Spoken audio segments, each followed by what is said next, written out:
to the ABC Podcast. Always be cool. The show where your hosts, DC and BK, showcase your local business and real estate pros going gangbusters in leadership, community involvement, and just being cool. Here are your hosts, serial entrepreneurs, mortgage experts at Summit Lending, and partners in crime, Darren Copeland and Bobby Kerr. All right, everybody, it's the Always Be Cool podcast, hanging out with your hosts, Bobby Kerr, Darren Copeland. What's up, everyone? Hanging in the Summit Lending Studios. We are very excited today. We have a special guest. We have longtime Kansas City businessman, entrepreneur, and owner of famed live music venue, Knuckleheads, Mr. Frank Hicks. All right, everyone, here we go. Owner of Knucklehead Saloon, opened in 2001, Kansas City's premier place for live music. It was voted, Bobby, #1 for live music, #1 for rock music club, #1 for country music, and also #1 for best jam. Past performers are really cool. It includes Neville, Merle, Haggard, Blackberry Smoke, even Kevin Costner. A personal favorite of mine, if you go onto the website, they have a Star Wars scroll of all the past performers on there. And it's just, when you guys get a second, check it out. It's absolutely amazing. So all around awesome guy here in the studio with us today, Frank Hicks. Welcome to the show. All right. Are you guys sure you're talking about me? Yes. Yes. Hey, we read it just like you sent it to us. Okay. Yeah. Yes, exactly. Well, Darren I touched. thought you left something out there. Oh, there's a whole bunch I'm sure we could include in there. Actually, Darren just touched on it. So he gave a couple of premier artists that have ran through Knuckleheads. I mean, the list goes on and on. Darren said some really big ones. Bruce Hornsby from Bruce Hornsby and the Range. I love the Aaron Neville reference. I even had that down too. Right. But I think what's really cool is that a lot of what most people think of as movie stars or past television stars actually have a side gig being a rock star on the side. Right. Guys like Kevin Bacon, Kevin Costner, Billy Bob, who's been a long time player at Knuckleheads. So why don't you talk a little bit, we'll just get started right away, about how some of those folks have come into the Knuckleheads family, because they come back each and every year. I do. Not really sure how they got it. No, just kidding. I'm not sure who the first one was. I think the first one was John Corbett. Oh, yeah. From Sex and the City. In Big Fat Greek Wedding, right. yeah. Absolutely. Anyway, he started coming there and came 2 or 3 times. He come one day with a guy by the name of Duke Tomato. Okay. And didn't go well. John had all these beautiful girls coming down to see him, and Duke was so jealous. He had like 2 fans waiting to hear him play, and he got really mad. And Duke Tomato? Oh, Duke Tomato. Duke Tomato. I don't know who that is. Clearly, no one else did either. Well, I actually had to ask him to leave the club and not come back. Oh, Really? no. It got really bad because I don't know what the deal was. He thought he should go on, and John was playing, having a good time, and girls were loving him, and at least John Corbett. Right. And so he went over about 20, 30 minutes. A lot of bands do that. Sure. But Duke wasn't having that, He thought he was. So when Duke got up, when he finally left, Duke got on stage, and John felt kind of bad. So he come down and talked to him. I said, well, let's just get up there with him because, John said, what I played, because he doesn't really play nothing. Mm-hmm. So I handed him a washboard. I said, let's play this, So can I say things like ass? Yeah, you can say whatever you want. So Duke, being the ass that he was, he kind of put him on a solo spot. With a washboard. Yeah, with something he's never played in his life. And, of course, it sounded like crap. Right, right. They were trying to embarrass him. And then he reached over to me on the microphone and said something to me like, he used to be a boxer or something. Okay. He goes, if you do that again, I'm going to kick your ass. Wow. Uh-oh. And I said, when you get off stage, come and talk to me. So I got off stage and handed me his money. I said, get the hell out of here. Don't come back. Wow. But anyway, that's the first star that came. Then it was, let's see, who come next? I think it was Billy Bob came next. Then we had Kiefer Sutherland. Yep. No kidding. Who else do we have? Kevin Costner, of course. Mm-hmm. Who would you say out of those celebrities? Oops, sorry. Out of those celebrities, who was like really good? Was it Billy Bob? Who has like some talent on stage? It's funny that you mentioned that, 'cause I hate to say this, it might go back out to people, but most of the bands that are actors and they want to be singers carry a really good band with them. Yeah, well, I mean, an excellent band. So yeah, right. It's kind of like if you've seen Cher or Tina Turner in those days when they started getting older, they have all these beautiful women surround them, so your eyes are going like this. You never know which way to look. Right. Well, they do that on the thing, but they were all pretty good. I mean, I think Billy's probably the most talented one. I love Billy. He's just a great guy, and he's down to earth. And his first love was music. Okay. And there's a lot of stories about him, but his first love was music. He was a roadie for Nitty Gritty Dirt Band. I did not know that. No kidding. And he also, there's a guy named Scott Weiss that owns Atomic Music. You've heard of that? Yeah. Atomic Music is a big agency. It's kind of like State Farm, where they have several agencies, but they're all kind of like independent franchises, independent, but they're under that label. Right. And what made it cool is kind of like he did kind of like a Walmart, because if you wanted to book Bob Jovi, then if somebody had him on this roster, all these other people had access to you too.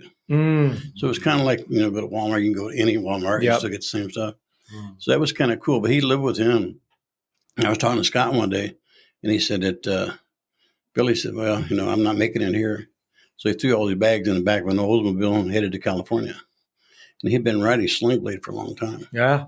Yeah, so he makes a living doing acting and writing, but his passion's music. That's his number one. So I know the music. I mean, when he comes in from what I pay him, which is pretty good, but compared to what he makes a movie, ain't nothing. Sure. No, but it's his passion, right? So his passion. So he's willing and he to do loves for it, less. and he has fun. And well, he was just here a couple nights ago. He was. Yeah. A couple things about Billy. He was standing out in the railroad tracks by looking at the train, because he was standing right really close as we are, watching the train go by. And he was sitting there smoking a cigarette and kind of staring at the train. And I knew it was on his mind. I said, Billy, you ain't going to do it, are you? He goes, I was thinking about it. It sounds like Billy Bob. Don't jump on that. He was going to jump the train. Oh, my gosh. Well, that's a perfect segue. Okay. Let's talk about the train, right? I wasn't going to jump into it this What quick. train? What train, right? So, for those of us that are listening that have never been to Knuckleheads, and I'll let you tell the full story, but there is literally a train that runs right through essentially the venue. It's the East Bottoms. Yeah, it's East Bottoms. It's really a long ways. It's 33 feet from us. 33 from the stage, yeah. Right. So you could be right in the middle of playing a song, and a train comes through whistling. Straight up. But that's part of the allure. Like, I remember years and years ago, before I ever had the privilege of playing at Knuckleheads, I remember hearing the stories about Billy Bob Thornton's band and Kevin Bacon, and of course the train. So like, these are the things that are synonymous with Knuckleheads and with Kansas City. So maybe just talk a little bit about the train, how that is such an important, integral part of the culture. Well, the train first was a pain in the ass, because they did that when Aaron Neville was singing like a ballad. Yeah, that's Here a little comes different. the train, just blowing the damn horn. It blows. It's like it really is only like 20 seconds. Right. It sounds like 20 minutes when you sing it. Exactly. And you're going up like, oh, how's this artist going to take this? But most of them embrace it. Most of them really like it. Ray Price hated it. I read He that. absolutely hated it. But Merle Haggard, he loved it and went by. He went and started playing Folsom Prison Blues. And Marty Stewart, when he was playing there, the train goes by, and he's winning an Orange Blossom Special. And so they kind of like, oh, wow, And Raul Mal, when he comes solo several times. But the last time he was there solo, train goes by right in the middle of a Till I Gain Control Again song or something, something really cool ballad. And it goes by, and he just goes, stops, wait a second, laughed and said, okay, I'll finish now. It was just like, okay, it's a matter of life. It's going to come by. Yeah, can't do anything about it. And some of the train guys, they just do it and honk as long as they can. Some of them real courteous. They honk as short as they can. And they're actually trying to get it right now. Rieger next door is trying to get it to where it doesn't honk. And so what they're doing, they're making they wanted to close the street down, actually close down Montgall, so that the train wouldn't have to honk. Put guardrails up. So they have to honk. It's actually, they're supposed to? Yeah, it's a law. They're supposed to honk if they cross the intersection. Okay. And so if they come back and they wanted to put these blockades in it, blockades where you couldn't go around it no matter how hard you try. Okay. Because most of the time when things are down, you could take your cars to go through there. Through. Yeah. And I guess there's been a lot of accidents and stuff do that. But anyway, they want to do that, and then we vetoed that. It wouldn't happen. And so now they're trying to get it to where it's silent and has some kind of bells. And they drew some lines on the street saying, okay, like you're not supposed to cross that. So Okay. not actually supposed to climb it. Do you know how many people climb that thing? I've been guilty. I've climbed across trains to get to Have you? from Rieger back to Knuckleheads like after sound check. Yeah, because you don't want to drive I'm around. like, I'm not gonna go. Yeah. Personally, I don't see what the problem is. I mean, if they serve alcohol in that area and there's moving trains, I don't see how anything can ever go wrong. Why would that be bad? Yeah. Sure, just chop your leg off or something. Yeah. No biggie. No, it's No big. Well, so the East Bottoms, Darren brought it up. East Bottoms, obviously, most people in Kansas City are very, very familiar with the West Bottoms. That's kind of the more famous, but there is a lot of history in the East Bottoms. So maybe tell us a little bit, tell the listeners about why you chose there. And actually, you know what? Let's go to the very beginning. Let's start with the bike shop. Okay, I was born. I was born in the East Bottoms. Let's talk about the bike shop and and let's tell the story of how everything came to be. Okay, well, let's go back to the collision repair shop. Okay. The collision repair shop was big trucks, semis, diesels, and school buses, and so forth. And sorry, my eyes are watering. You're okay. But anyway, I had a body shop on 18th and Jackson, and they decided they want to build some houses and condos and stuff there, so they come and relocated me. They took me down to 5th and Truist down in the when you say they, like the city? City. Okay. Yeah. Come down and move me down to 5th and Truist, and that was in like right a mile from City Market, a mile east, and it's right there in the Columbus Park area. So we stayed there for like 5 years, but I was looking for a place to go. And we'd always go down to this little restaurant on the corner of Chestnut and Nicholson. Okay. And it's not there a little longer, but it used to be Town Topic. Oh, So we'd always go down there nice. for lunch, but not always, but 2 or 3 times a week, go down for lunch, and I saw this place for sale, and it was a fire station. And so I don't remember, you guys are too young to remember this, but it was Cat's Drug Store was a big deal in Kansas City. Then it turned into, I think, Osco. Yeah, Osco, yeah. And then Osco turned into CVS. Yeah. Okay, well, the guy that used to own Cat's Drug Store, his name is Itis Katz. He owned this. He bought it from the city when they had an auction. And so I bought it from him in 1980. And so what I was looking for was an obscure place that nobody would give me crap about the paint fumes and about the diesel noise and all that. So I wasn't even had nothing to do with Knuckleheads or motorcycle shops and all this. I just wanted somewhere where people would leave me the hell alone. So Let me do my thing and don't give me crap. So I bought this place, and then so I started expanding it. And over the years, we expanded quite a bit. But it was a big body shop, and we did all of the rider truck rental. Every time you see somebody go over one of these underpasses or going to a gas station and the roof's not tall enough, I was the guy that fixed it. Okay. So, Right. and school buses, they had, they have quite a bit of accidents on them. What they do, they all waiting in line, especially after they started where you have to go and check the kids. Everybody's in such a hurry to hit the brakes, and this guy stops and this guy don't see him and backs in, but don't hurt nobody, but just knock the hood off of it or the bumper or something. So I got fixed that too. But that's how I got in East Bottoms. Well, the place where Knuckleheads is at, there's no building. It was a boarding house for train guys a long time ago in the early 80s. We'll get into this too, but like Electric Park. Yeah. Electric Park is where the garage is at. Okay. Yeah. And because I even had a note that Electric Park was back in 1899. Yeah. It was crazy. Back in like 1901 or right at the 1900. And here's something interesting. They had the first outdoor venue in America. Really? No kidding. And now we got one. 100 some years later. But wow. That's anyway, it was Electric Park, but nobody really cared too much about it. I mean, it was history and they forgot about it. It moved up to, I'm not sure where, somewhere in Prospect, like 40th and Prospect. I probably got the address wrong, but somewhere up there. And it was there for like 7 years. But at one time, Heinz Brewery, which is now Rieger, somewhere the story is they dug a tunnel or a pipeline underneath the ground all the way through. So when you went to Electric Park, you could get a cold beer of a beer garden. It come fresh from the brewery over there. So anyway, this was all part of the history.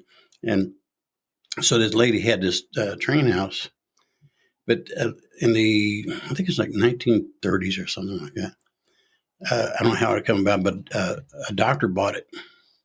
And they had a doctor on one side. It was like a duplex, doctor on one side, where the gospel lounge is at was a chiropractor. Okay. And this lady, she was like 70-some years old. She's like 72, I think, when I moved there. And so she was by herself. And the doctor I don't know the story behind this either, but the doctor delivered her and raised her. So I don't know if her mother died on table. I don't know what her mother. Wow. I don't know what the story was about that. But when the doctor left, he left her everything, house and property and all that. Nice. So the bank still actually owned it. She's lived there as long as she wanted to, but the bank actually owned it. Okay. But anyway, everything she wanted, she called the bank and they have to get it for her. So it was kind of a trust thing, estate or whatever you want. But anyway, these people would just literally screw her to hell. But, if you wanted to paint it, they wouldn't scrape it. There's no woman. They go, we can get by with this. And they just paint over this. Yeah, right. Pretty soon the paint's like 10 inches thick. Yes. So anyway, I got pretty good friends with her because I didn't want her bitching about the truck starting and, all that. We got become pretty good friends. I mowed her grass for her, which is like 3 feet by 10 feet, But it was the favor that she appreciated. Yeah. It's the effort. So anyway, when she called me up one day, I think she was, 75 or 76, and she was going to a nursing home. She got tired of being alone. She didn't think if she fell down, nobody would see her. Right. And I wasn't there enough to really, I might catch her the next day, but by then, hell, it's too late. Right. So she went to nursing home, and the place sat there empty. And I wanted to buy it because nothing to do with Knuckleheads. I wanted to buy it just to keep neighbors or somebody out of it to bitching at me about what I'm doing across the street. Kind of like right of first refusal, basically. Exactly. Yeah. Right. So my wife's uncle owned a real estate company called DeLuna Realty. What was it called? DeLuna Realty. DeLuna. Okay. And so he was a pretty good friend. He come down, he says, I want to buy that. He goes, okay. The bank wanted like $50,000 or $55,000 for it. It wasn't worth that. So he said, what do you want to pay? I said, I want to pay $5,000. He goes, okay. Probably won't get it for that. But I said, hey, who in the hell's going to live here? True. Right. So after took almost a year, the bank decided they wanted to offer they wanted to get rid of it. The one was gone. They went off the books. This is the last thing. So they took my $5,000. Did they really? Yeah. What year was that? That was 85. 85? Holy smokes. So now I owned a building that used to be a boarding house, and not knowing what the hell to do with it. Right. So I had one of my employees, they're single, and he lived over there. He lived there probably till about 10 years.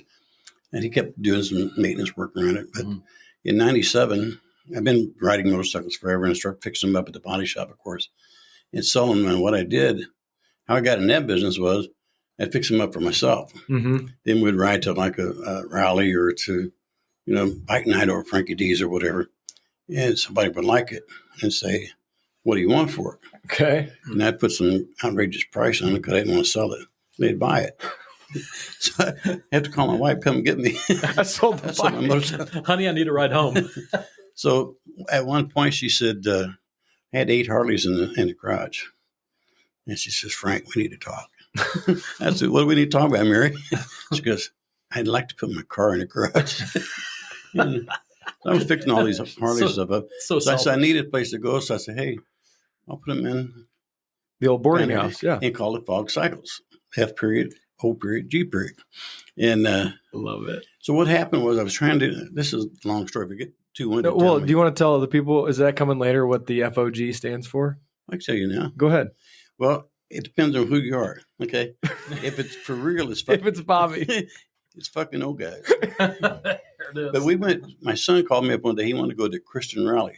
Okay. And so I had this real pretty Road King that was all fixed up. And on the windshield, I had engraved F.O.G Cycles. Then I don't know if you've noticed, but then you go into the restroom and it had just like a leg hanging over the men's bathroom. Mm-hmm. Mm-hmm. So I used to have that in my saddlebag, hanging out there like that. So we get down to Newark, Texas, Kenneth Copeland bike rally. And son and I, he picked one of my Harleys that we just rode down there. But we get down there, somebody walked up and said, that's a beautiful motorcycle. What's F.O.G. stand for? I thought, oh boy, I can't say it here, Right. I said, Friends of God. At the Christian bike rally. So they said, what's that leg hanging out the back? I said, that's Satan. You want me to open that?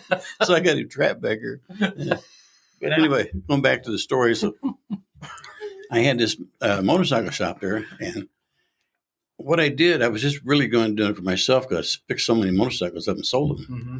Then I had a bunch of friends that was doing that too. So you had to buy $100,000 worth of parts to become a dealer. Mm. Well, I was spending 50 or 60 myself. And I had like 3 friends that always spend money on their motorcycle. Mm-hmm. So that was no brainer. So I got the dealership started called F.O.G cycles, F.O.G cycles. Nice. Well, my friends would tell everybody, and I had the body shop across the street, and it probably would never change, except my friends kept telling everybody, hey, we go down and get these parts for the motorcycle over here. And it stopped me from what I'm doing. I had to go over and open up the books, order them some pipes or tires or whatever the hell they wanted. And so it got really crazy. I said, I hired a counter guy. Never intended for it to be a business, and it became one. Really? Mm-hmm. I thought, damn. You bought $100,000 worth of goods, and you didn't intend it to be a legitimate business? No. It was an expensive hobby. Just for him and his buddies, Right. Bobby. Yeah, Just hang out. But I was selling 10 to 15 motorcycles a year. Just the ones that you did Just out of my house. garage until Wow. my wife kicked me out. But So she got selfish and wanted to park her car in the garage. yes, hell, honey, what the hell, you know? It was hot when I go out there. It's cold. So anyway, so I put them in there and had a parts area. The gospel lounge was the only part of it because the other guy was still living there. Okay. And so it started getting pretty big and started growing. It was just all by word of mouth. If you want a good deal, go down and see F.O.G cycles and stuff. And actually, I really became a thorn in the flesh to Worth Harley Davidson. Mm. And I go, how in the hell could I be? That's like I'm a pimple on an elephant's butt, right? You know? But it just started growing like nuts. And so then I decided, well, hell, now I got to really get people down here because I'm not selling enough to really make it, Worth it, yeah. So we started having street parties.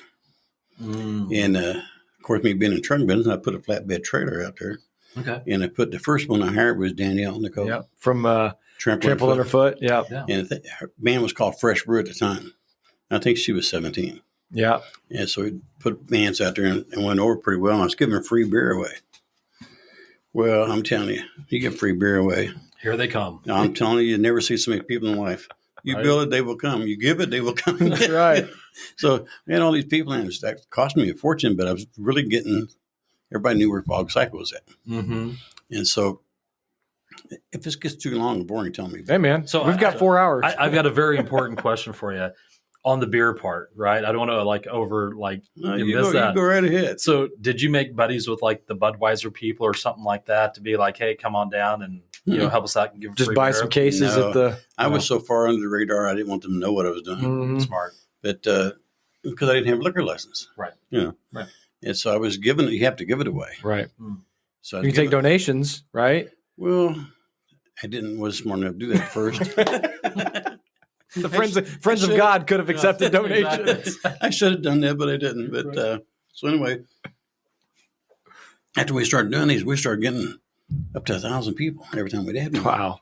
So now That's the crazy. place, and I really made it. F.O.G cycle was a destination, and I had T-shirts like it's worth the adventure is worth the I forget how I said it now, but anyway, the fine's worth the adventure and so forth. Mhm. Right. And so I started getting people really. Had a lot of traffic coming through and come down the East Bottoms and stuff. And then I decided, a friend of mine was, he played in a country band, Ronnie Ralston. And he was doing he'd come down Saturdays, we'd all sit around and bullshit and drink some beer. And Sure. so then I quit giving beer away. I started charging $10 to get in. But still, I mean, if you give somebody, and this probably make everybody mad, but if you give somebody a beer or a drink, and waters down or gets hot and it's free, you can throw the damn thing away and go get you another one. Absolutely. If you pay for it, you're going to drink it. Mhm. That's true. So the $10 really didn't cover everything. So I started putting beer in Coke machines, like vending machines. Yeah. And you go over and put a dollar or two, whatever it was, $1, I think, and get you a Bud Light. Mm-hmm. Everything was cool. My attorney, I had a real good friend of mine, attorney, and he's we shoot pool every Tuesday. And he told me, he says, his name's Bill. Frank, you need to get a license. Liquor license. You're going through enough beer, so you need to get a license. Mm-hmm. So we tried, and it was like you go up to the liquor control and tell me you're a motorcycle shop and you want a beer license. That's going to work out They great. look at you like you got a booger on your nose. It's worse than that. It looked like he was an idiot, you know. So I said, well, Bill, I don't think it's going to work. But anyway, so the only thing that really happened one day, a guy brought his kid in. He was shopping and the kid was running around the store like all kids do. And so he asked his dad for $1 to get a Coke. Well, I really had a Coke machine. He got the wrong machine. And he come back and said, Dad, what's this? The Coke's gone bad. It was a Miller Lite. I said, oh, shit. It's time to call Bill. Hey, Bill, can you help me get a license here? So that's what happened there. Well, in the showroom, we built a showroom for the motorcycles. And then Ronnie kept coming down on Saturday afternoon and just playing guitars, and everybody started getting around him. And next night, somebody else would bring a guitar and somebody would bring a harmonica, and we had a jam session, right? Yep. So we decided, okay, we're going to do this every Saturday. So we had a little trailer back there that it's a kitchen, and we serve tacos and beer out of it. Well, Bill got me my license, and it was 2002, 1 or 2, I can't remember. But I got my license, so it was legal. I could sell beer then. And but the crowd coming in on Saturdays was amazing. So they come down for Salt Cycle, but they also come down to hear the music and have beer and stuff and tacos. So we had to move the motorcycles out because it become a little stage in the corner about the size of this desk. And people, we had local bands come in and play. So we started opening on Saturday nights. That started going well enough. We started opening on Friday nights. Then I don't really remember why in the hell I did this, but Wednesday. So you go Wednesday, then you skip Thursday, then you go Friday and Saturday. I thought, this sucks. This is weird. So, who Billy Evelyn is, right? Yeah. So I'm down in the corner of 12th and Barney Yellow's Plaza there. And so I forgot what we were doing. My wife and I were walking around here. And Billy and his brother was sitting on the corner like you'd think he would. And he was all playing tunes and stuff and had the guitar case open. He put the money in and buy, at the time it was cassettes. Yeah. Buy a cassette for like $5. So I listened to Billy. I really liked him. And then we went up somewhere and had some lunch and stuff. So I told my wife, Mary, I said, I think we should do an open jam. So I went back to Billy. I said, Billy, do you ever think about doing a jam? No, but I would. So we started thinking about it. So he'd been there 20 years now. That's incredible. That's amazing. And so then we saw Levittown up at the... oh, gosh, yeah. I think it was maybe 4 or 5 years later. I think they've been there 16 or 17. But it was we saw them at Winslow's Barbecue. Okay. Yeah. And they were playing, and I noticed, and I went up there just to help. It's a Sunday, I want to get away and just do something besides hanging out at my bar. I want to go somewhere else. So I go up there and listen to them. I liked them. And I noticed they had to play whether it's cold or whether it's raining or what. It's outside. And, so I said, hey, guys, I want to play inside every Sunday. Just poach them. Right. Yeah, so I hired Levittown. Yeah. And I wasn't ashamed of stealing, Sure. Just business. The business. Like nothing personal. Nothing personal. I mean, just steal your band. So that's how that came about. And then I think it was 2005 or 6, Knuckleheads was so big that I had to close the motorcycle shop down. Because truthfully, I was paying the counter guy like, I don't know, $25,000, $30,000 a year. And I was bringing in like 31. Right. So I thought, man, for $1,000 a year, it ain't worth it. Right. So I got rid of that. And I always still loved it. I mean, people still come down here that used to come to F.O.G cycles. And so every year, we still have a reunion once a year for the F.O.G cycles. And I think we're into our 25th year or something like that. Wow. So how did the name Knuckleheads come about? Okay, the name Knuckleheads was because I was really into Harleys. And I don't know if you know anything about the motors, but the best looking Harley engine ever made was the Knucklehead. And not the most reliable, not the most dependable, but the best looking one. Aesthetically it looked like pleasing. two knuckles sticking out like that. And so they quit making it the year I was born. Okay. Oh, wow. So that was kind of a thing for me because, and I always wanted one, but they're so damn expensive, I couldn't afford one. I mean, Knucklehead probably cost you $100,000. Whew. Just for the engine?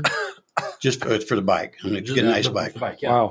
Wow. But, I mean, if you get a really pristine one, it's going to cost you anywhere from $50 to $100. Absolutely. And my father and I used to sit around and watch Three Stooges all the time. He was always calling each other Knuckleheads. Mm-hmm. So everybody said, well, we're going to name this place because we had to name it. Now I had to start from Fog Cycle. I couldn't keep calling it Fog Cycles. I said, it's called Knuckleheads. Mm-hmm. That's how that came about. Love it. That's perfect. Do you ever look back at this and just, are you blown away at all, Frank, with where you started and where you're at now? I mean, now you're up to what, 4 stages? Five stages, right? I don't really. I mean, I don't have time to stop and look at it. I did have, and I still have a friend. Yeah, still have a friend. Good job.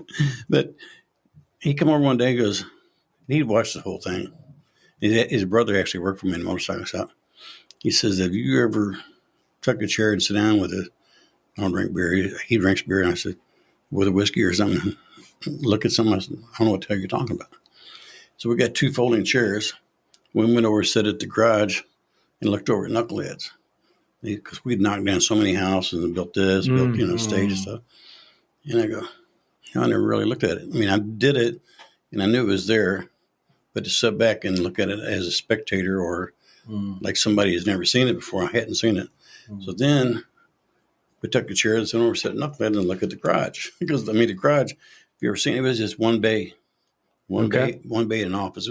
It was a fire station only built for Cargill, Ross and Farina up the street. Because when they put the traffic way in there, and with the trains going, they had a fire station on the other side of the street, but could never get to it because they had to go all the way around. So they built this one. And then when they consolidated and went up on the Independence Avenue and Hardesty, they closed these 2 down. Consolidated up there. Wow. Right. That's how mine become. So the garage, where the location of the garage is right now, that's where the fire station used to be. No kidding. Yeah. Well, you talk about sitting there and being able to, actually soak it all in, but look at it from basically 30,000 feet, right? And really just look at what you've done. I literally just put myself in the same position. So I'm sitting in my mind on the street looking at the garage, and immediately what comes to mind is the beautiful murals that have been painted on the exterior of all of like the famous deceased musicians. Right. Tell a story of how that came about. Is it the same person that you've commissioned to do all of that phenomenal work? So, I mean, it's just such an iconic part of Knuckleheads, and talk about some of the artists that have been featured and why you've chosen some and maybe not others. Well, that's a good question. We started one day, Steve Bohall, the guy, he's done all the paintings, everyone. Bohall? Bohall. Okay, cool. And I always call him Brohall, and he gets mad, but it's Bohall. But we were sitting there one day, and I knew he was painting murals and stuff. And I said, why don't we put a big Stevie Ray Vaughan up on the peak of the building? Right. So we did, and it looked really good, and people started commenting on it. Why don't we add Elvis Presley? So it started going like that, and then when we add Little Richard, Chuck Berry. So really most of these people up there are kind of like my personal picks. Yeah. But I mean, I know there's a lot of people that had passed that I really need to be on the wall. But some of them's played there, some of them haven't, but there's like people that really influenced my life in music. And, I mean, it's like, we sitting there one day, you know who Guitar Shorty is? I don't. Okay. Well, Guitar Shorty's probably, he passed away now, but he was probably 85 or 86. Okay. But the thing about Guitar Shorty, real short and kind of stocky, he played guitar, but he'd always sit there, I don't know how he did it, but he would flip all the way around backwards on stage, still laying back up playing the guitar. Okay. It was like it was a real deal to him. He'd come down one day, and a lot of musicians do that. They come down when I'm not around. Like, I don't go down there Sunday too much because I've been there all week. And they have the jam, and I should go down there, but I'm not going to make excuses. I just don't go. You're there a lot. Yeah. So Shorty came down one day and sent him with Levittown on a jam. He looked over at all the wall, and I said, man, tell Frank I want to be on that. And I think it was Brandon or Jack said, no, you really don't. You got to be dead to be on it. And Shorty says, you tell Frank I'm in no hurry. I'm in no hurry to be on there. We earlier when we were talking about all the famous musicians that have come through Knuckleheads, we forgot to mention Bob Jovi and Soulshine. Right. I mean, obviously, we just accidentally omitted those. Right. But I remember one night, when was this? 2021, maybe? It was the day after Eddie Van Halen passed away, and Bob Jovi had a show So the next night, it was maybe like big summer jam show or something. And Steve was out there painting the mural. I mean, we're talking within hours. Was that the one outside? Yes. Yes. Yeah. We were down So there it for was that. like within hours of Eddie Van Halen dying, there's Steve doing the mural. So like, is that like legit? Like he's just now, he comes and does this on his own, or you still have to? No, we talked to each other and called in, and it's kind of like he was on the wall before he was in the grave. But yeah, it was like, Eddie Van Halen was such a big part of everybody's life. Yeah. Right. And I just thought he should get on the wall as soon as possible. Steve, I mean, that's what he does. He had some time to come down and put it on the wall. Yeah. You guys weren't messing around on that one, were you? No. No. We never messed around with Tom Petty either. Right. No. Right. Yeah. Right. Hey, well, speaking of which, you've seen so much talent come through Knuckleheads over the years, right? I mean, just like we talked about in the beginning, the scroll of all the different acts that were coming through. Is there a couple of stories or a couple of acts that just stick in your mind that, like, man, those are some of our favorites that we really have enjoyed seeing? And I know it might be hard picking a few favorites, but is there any one or two that stories or people that stick out in your mind? God, there's plenty of them, but the one I personally liked, I think it's because I just really was a fan of him, was Ray Price. Mm-hmm. He was like the Frank Sinatra country music. Mm-hmm. Okay. And I remember the first time I booked him, he come in a bus and he got there really early. Most people in buses get there early. They drive all night. He parked there at 6 o'clock in the morning. And I came to my, at the time, real job at the body shop. And there was this bus over there. So I went over and met him. I said, "Hey, Ray, you want anything? I'd like to have a 6-pack of Diet Coke." I said, "Damn, I think I can handle that, So I had a guy that worked for me. And I said, "Hey, go down to Quick Trip and get me some Coke." Ray wants some Coke. It's okay. Make sure you get Diet Coke and make sure it's cold. So he comes back and this is like probably 9 o'clock in the morning, 8 or 9. So around noon, I went over to Haggard. "You need anything?" Thought maybe want some lunch or something. "Sure, I'd like to have some Diet Coke." Oh, I said, "Some more?" He said, "I never got to first." Oh, I thought, what the hell? So I go over to ask my guy. I said, "Steve, what the hell did you do with the Coke?" "Still in the back of the truck. You never told me what to do with it." oh my gosh. oh, geez. I said, "Well, why would I want cold Diet Coke To be in the back of the truck?" So I said, "Go get me another case." I said a 12-pack. I took it on the bus, give it to Ray. Well, two things happened. When Ray finally come out of the bus, I just met him at the bus. You don't really pay a lot of attention. Have you ever seen Ray Price? No, I mean, I know who he is. I've never seen He's him always live. got this like suit on. He's like, really cool embroidery suits and all this. Mhm. He looks like the Frank Sinatra country music. Sure. When he comes off the bus, he's kind of got the slumped shoulders because he's pretty old. Yeah. And he had suspenders on and a plaid shirt and I call Sandra belt pants. Pants go way clear, Yeah. and I'm going, "Oh my God, that cannot be Ray Price, He doesn't look like Ray Price. Right. But in the face he did, Sure. But it's just like you see people out of their character and you go, "I'm sure looking at Right. Because you're probably, Right. you go back to like your younger years of how you picture somebody, right? Yeah, and they're like yeah. immortalized. He had the built-up Right. vision of Ray Price. So Ray comes in the door, but people told me now, so when Ray comes in, he will look at everything on your wall. He's really observing everything. Mm. So he comes in, he's looking around, looking at Knuckleheads. You know how many pictures I got in there. Oh, yeah. So he looks at all the pictures. There's one picture of him in there playing the guitar left-handed or something. It's opposite what he plays it. Mhm. And he goes, "Where'd you get that Marty Stewart picture at?" I said, "Well, I didn't know who took it."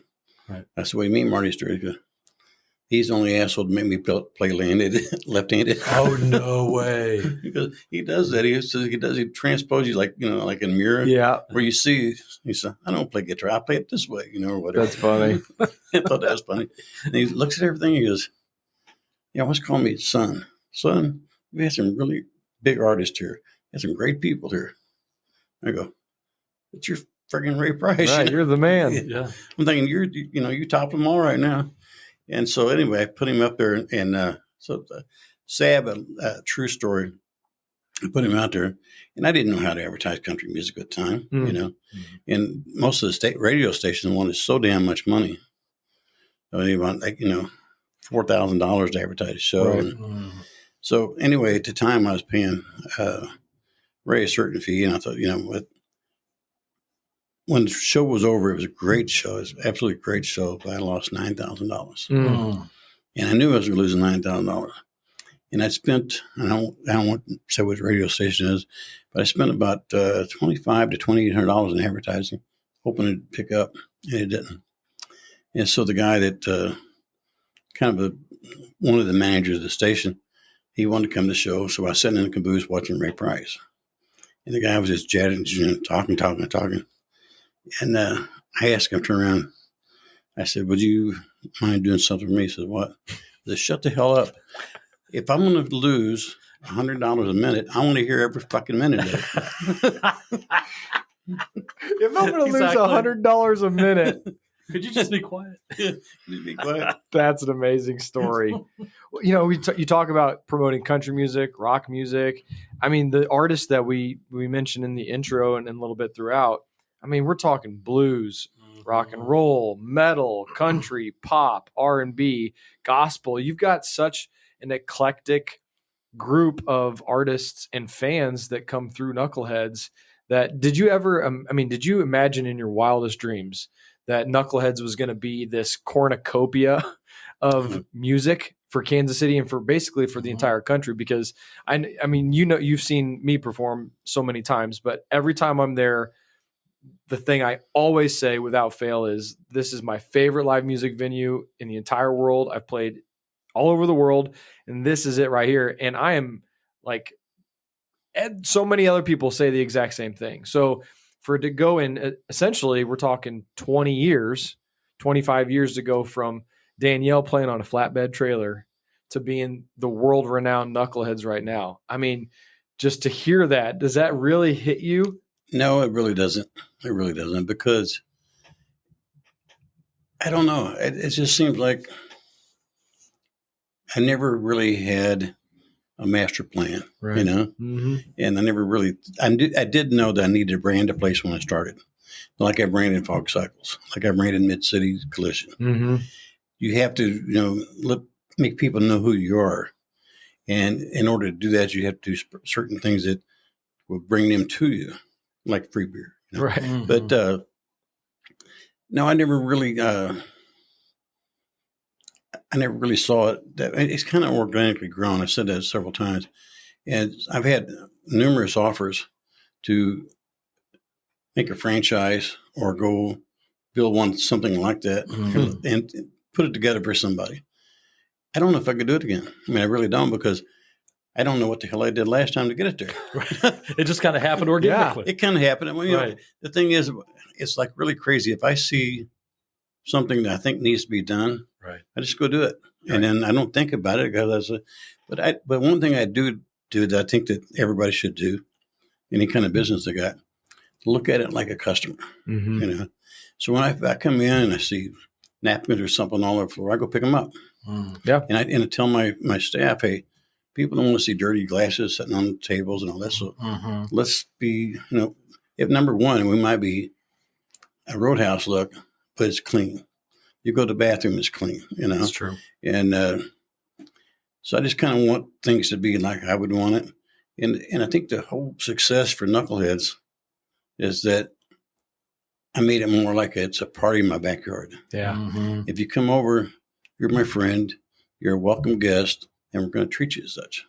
And I don't care if I've ever seen you before in my life, you know. Yep. Right. And that's just how it is. And it definitely has that feel when you go to concerts there. You know, it's kind of like going to a neighborhood band, right? You're hanging out with all your buddies. And, you know, Bobby and I have been, you know, super fortunate to, you know, hang out at Royals Fantasy Camp and have a huge collection of guys that we all just love each other. And we go watch music and hang out. And it's just amazing.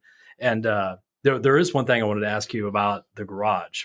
Is there a story because you have some very unique seats inside of the garage. Yeah. So is there any backstory to some of those airline seats that are in there up on I believe it's on the upper level? They're actually out of movie theater. Are they really? They're out of the one. Let's see where they get those at. First of all, let me back up a second. Sure. Most of the stuff you see at Knuckleheads is, when I say organically grown, given to me. Free. Yeah. Yes. So there was a theater, I'm pretty sure it was in Lee Summit, and we had a guy named Butch Cook come down all the time from F.O.G Soccer, come all the time. He didn't want to turn to Knuckleheads. He still came. And he worked for a big company, did all commercial painting. So his movie theater was getting restored. I think it went down to Lee Summit down here on Douglas. Is that the name of the street? Douglas, yeah. I think it was that one. Okay. They were taking all the seats out, putting new seats in, because now everybody wants these kind, recline, and have all this stuff in. Have the speakers, all that stuff. They said, well, come get however many seats you want. So I come and got all I could fit in a trailer. Sure. So we went and got the seats. And the deal about, this is kind of a crazy story, but the deal about the garage, when I first built it, it was, 45 by 60. Then we added 95 over here by 35, and we added 40 by 95 over here. But then we had to get the trucks in. We had a parking lot out there, so we didn't think about building it down, digging it down. We just built it. Mm. So to get the trucks in, you go in up a ramp. Okay. They put the truck in there. Okay. So now when I made a venue out of it, we still had the ramp there. I said, hell, nobody wants to stand like this and look at a concert. So we took these flatbed trailers from a place I used to work at, and I did work for. And I bought them and welded them together, and I made it like a double deck out of it. So I thought, now how, I can make them stand and we get a whole lot of people up here. But if I put these theater seats on there, they're going to be really comfortable, and they're going to have good seats. They got a place to put your drink and all that. Yeah, so absolutely. That's how that comes out. That's awesome. Cool. That's awesome. That is great. I've got a question. So let's talk a little bit about COVID, because as an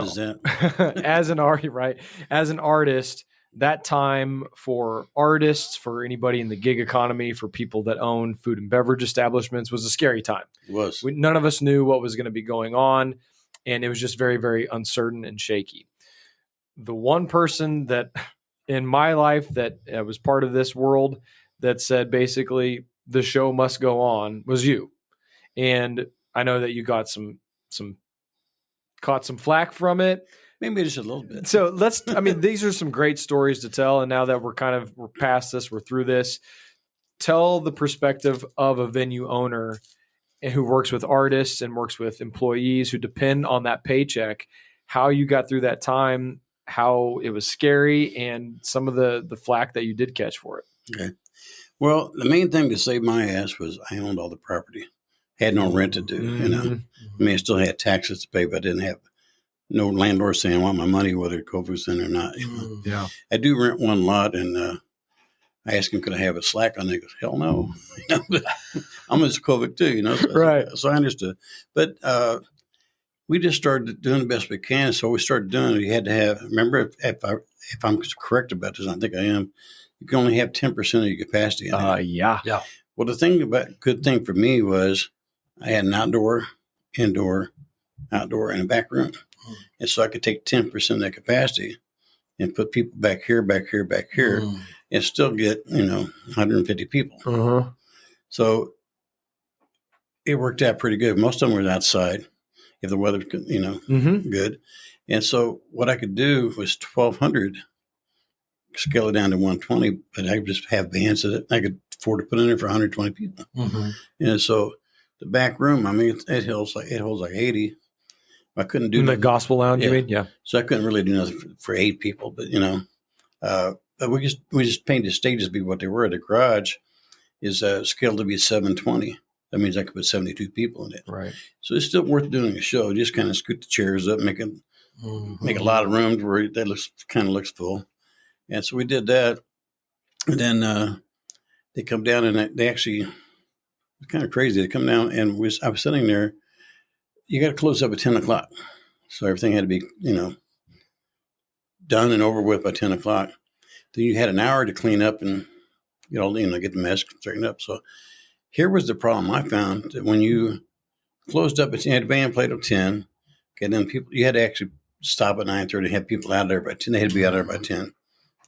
Well, then you got to get the band out, load it out, clean up the mess, stock the bar, do all the stuff you got to do. You got an hour to do it in. We got pretty good at it. We could do it. But then there's just human beings wanted to sit down and have a drink. Okay, I worked my ass off all night, and I like to have a beer. So they come in one night and we were all sitting there. It's just maybe 4 or 5 of us, including myself, having a cocktail after 11 o'clock. We just got to at 11. We was going to have beer and go home at 11:30. Just kind of bullshit about what happened today and all this. Mm-hmm. And they come down and said, we're going to shut you down if we find you this way again. I said, I can't be. I mean, doors are locked. I'm not selling it. Right. Nope, you can't be in here. Man, you can't even be in your own damn place, you know. Mm-hmm. Anyways, that happened. That was pretty dramatic for me to think that, you know, in our lifestyle, you can own a business, but somebody can tell you you can't be there. Mm-hmm. I'm going, this really sucks.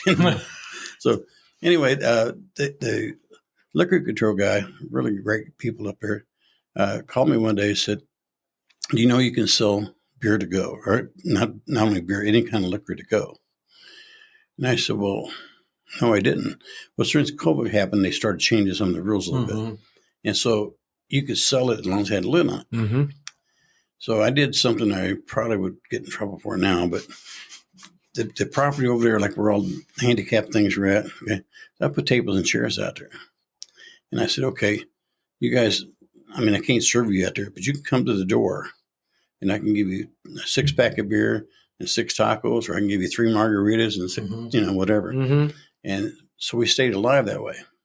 Okay. Doing the bands on the 10%, we stayed alive, and then selling tacos at the door. Well, if you looked across the street, it's garage area, not the garage itself, but the whole outside area. Mm-hmm. It's like we were having a hell of a party. Yeah. You know? But they come down on Saturday and Sunday. They would stay there from, you know, like 11 o'clock to like 6:30 at night. Mm-hmm. So I had Billy Upman come down one day. I said, you know, I can turn the music on, but go out there and play a little bit. So I can't pay you. But, you know, I probably did something, but I didn't, you know, I couldn't. But I said, go out there and play a little bit, just give them some little entertainment. So we kept it going like that. It kind of turned out to be, we weren't making a lot of money, but we kept 5 employees. You kept afloat. Yeah, I kept 5 employees, key employees, you know, alive and going and doing it through that. And so then the 10% was raised to 50%. And then 50% was great for me, you know. But then that means I could put 300 in the garage. I could put, you know, 600 out, you know. So that's how we got to it. Wow. I remember, I don't remember the date, but I do remember it was, I think there was a rumor that Knuckleheads was allowing more than what the city was saying. And there was you didn't believe that, did you? Of course not. No. There was a Bob Jovi show, and the news came that night. And the news station was outside while all the people were in line and cameras and everything. They actually, were you at that show? Liz and I pulled up, and they pulled up next to us. Yes. And so then all the hens start cackling, right? And oh my gosh, the show's going to get shut down tonight. And like, oh, there's too many people. We're going to start sending people away. It was just such an awful time. Like just the anxiety that people had. I can't imagine working in the hospitality industry at that time. It's just scary and uncertain. I think that you need to be recognized as someone who made it important and made it a key factor to keep team members on the payroll, make sure that they're providing for their families and themselves. It doesn't go without being noticed that was a pretty incredible thing to keep such a great place going and keep great team members that are still on staff today. Well, and kudos to you, Frank, for not caving, just keep going on and playing within the rules that were there and keep pressing on. That's awesome, man. Thank you. Yeah. A couple of those interviews almost got my ass in trouble. I remember. I remember. Do you have any horror stories of artists that, I mean, if you want to, keep it anonymous. I mean, like Duke Tomato? Like Duke Tomato, yeah. Like just where it was not necessarily where you had to say like, F you, get out, you're never welcome back, but just where maybe somebody let you down, you meet somebody, you're like, man, that guy was kind of a jerk. It's kind of a DB. Yeah. Yeah. There's been a few like that. I mean, not really a lot of them. But there was like, it was a crazy show. And I hate to talk about names, but I'm going to tell him anyway. We booked a show, and I was really after Don McLean. Yeah. American Pie. But it comes as a package, Don McLean and Judy Collins. Okay. Well, I loved Judy Collins back in the day, a couple songs, but I didn't know how it was going to go over. I mean, she's getting old and stuff. But I went ahead and booked it to get Don McLean. And then I started watching television, and I saw a live show like a week before she came to Knuckleheads. She's in London singing this big-ass castle. In a fucking rug she doesn't cost more than Knuckleheads ever thought about me. And I'm going, holy crap, she ain't going to like this place at all. Knuckleheads is one of the places you walk into, you either like it or you don't. It's Roadhouse style. Yeah. And I thought, Judy Collins just really doesn't fit here. Don McLean, maybe, But they get there. Judy Collins was so damn nice. She was so nice and so gracious. And she was singing, what was her big song? Here Come the Clowns? I think something like that. Mm-hmm. Send in the Clowns? Send like the Sinatra song? Like yeah. And so she was singing that, and a freaking train goes by. And this guy honked his horn, I think, he honked it from Independence to Columbia. Yeah. And she was so gracious about it. Good. She just kept singing it. When she got through, she said, if you couldn't hear that, could I sing that again? And she laughed. She says, the train was kind of cool going by, but I'm not sure you could hear me. So she sang it again. It was really good. Oh, that's sweet. Well, so I go in to meet Don McLean. Okay. I walked in and I said, Don, nice to have you here and welcome. And are you the guy that pays me? That was the first thing you said? First freaking words come to his mind. Are you the guy that pays me? I said, you know what, Don, I am. Let me know when you need it, will you? And I walked down and I said, fucking, I don't need to talk to him. Wow. And he wanted to give me a picture sign. I didn't want the picture sign. He pissed me off. Sure. And Judy Collins was so nice that I don't know if you guys know Corky, but Corky took her to the airport the next morning. And she had forgot to get a Knucklehead shirt, and she wanted one. Well, Corky had one on. He says, is there any place around here that sells shirts? He didn't know she was asking for, And he said, well, the only place I know between here and the airport is Cracker Barrel. And they sell all kind of shirts.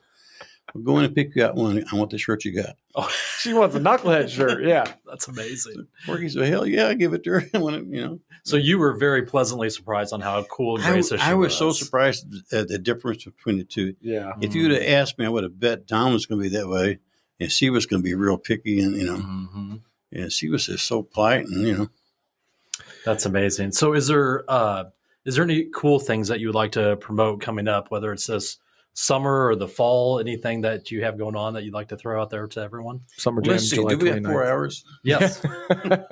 And go. Well, we just announced today. I got some pretty good shows we announced today. We got Lucas Nelson coming back. My guy, Lucas Nelson. Yeah, he's going to be here September 16th. Then I kind of like this. You guys know who Jimbo Mathis is? I don't. Okay. Well, he's got a project he calls Squirrel Nut Zippers. Squirrel Nut Zippers. And it's That was a band. Yeah, I know those guys. Crazy ass shows. Yeah. I mean, it's so entertaining. It's kind of like musical circus almost. Yep. And they're coming in December doing a musical, what do they call it? Something about musical Caravan to Hell Christmas show. That's awesome. Something like that. I might have screwed it up, but something close to that. But yeah, we got a lot of big shows coming up. And We got Summer Jam, July 29th. Summer Jam. We got Summer Jam. We're not announcing this yet, but as soon as it's over, we got Winter Jam. Yeah, baby. Yeah. Nice. Well, so that's an interesting transition really quick. So Summer Jam, obviously it's a recreation of what was happening back in the summer of like 1977, all these massive rock and roll bands. Right. And now it's, of course, the tribute band version. So Summer Jam, it's Steve Miller, Bon Jovi, the Doobies, that realm, right? A lot of venues now across the country and in Kansas City in particular. Now, as a tribute artist myself, I'm well aware of this, but a lot of venues have pulled back from booking tribute bands. I'm starting to go forward. But Frank Hicks and Knuckleheads has always leaned into it. So number one, why? And number two, why do you continue to go that route? Obviously, it makes money, so that you wouldn't do it. But talk a little bit about that because everybody else is pulling back. Well, I think the thing about tribute bands, okay, and I really feel like I'm pretty picky about which ones I get. Mm-hmm. And I think the ones I get are good quality bands. And I think a lot of artists, I mean, I'm going to go back to my friend Bill to help me get the liquor license. He is a huge fan of Phil Collins. Yeah. Oh, nice. And we got Terry come down and do the Phil Collins experience. Yeah. Does it once a year. So my buddy comes down here and when I had about 6 beers in him. He freaking thought he was watching Phil Collins. Yeah. That's amazing. But I'm saying that to say this. Most of the tribute bands we have, they're so damn good that you almost really feel like you're seeing the real show. Right. Mhm. And you get into, and the people, I think what the thing about tribute bands for me is the way we go about presenting it and the way that the artists that we book to present it, it brings back the memories. And they sit back and go, man, I remember that was a good time. Had my first date with my wife, and we went and saw, Bon Jovi, Right. and or we went and saw, Kiss or whoever it was. And so now their memories going back like, oh hell, this was a great time when I saw this for real. Even like the Bob Seger tribute I got, he's real good. Yeah. So they thinking, hey, I heard when Night Moves came out, you know where I was at? Yeah. So you're really talking about nostalgia, Right. which right. we know nostalgia sells. Right. Well, and you're talking about, a certain age group, right? And I want to throw out a shout out to some of the biggest fans of Knuckleheads that come down to see the tribute bands of Tim and Jamie Clark that we've got to know from Royals Camp. But you're talking middle-aged people, 40s, 50s, 60s. Just like you said, it's taking them way back in the day. It is. It's reminding them of dates that they were on, and plus, that age of people, that demographic, they're the ones that are going to show up and pay, right? Well, one thing about Knuckleheads, we have some younger people come in too. Sure. But our demographic is that age, 40 to 60. Mm-hmm. And I think that me being old, I think maybe, going back and picking out the bands that I like it. I was always a huge fan of Johnny Rivers. Yeah. I brought him in 4 times. I loved his music. Not so much the guy, but I loved the music, Johnny's he's a nice guy. He's just old school, but you get some of those like that, and you get like, Scott's band, your band, and you get all these people that, and they do it because they love it. And I think that a lot of them really, like Elton Dan, for example, I think they get into it and they become. Yeah, for those 90 minutes. Yeah, for 90 minutes, you're Bon Jovi. And for 90 minutes, he's Elton Dan. Yeah. Elton Jan, John. That's a great idea, though. Elton Jan. Any lady wanting to start an Elvis or start an Elton John tribute band? And, speaking of that tribute thing, okay, I have a running Elvis tribute. Yeah. That he goes the last Friday of every month. And he's been with us for, 15 years. I was on a ship in the middle of the ocean on Delbert McClinton's cruise. Okay.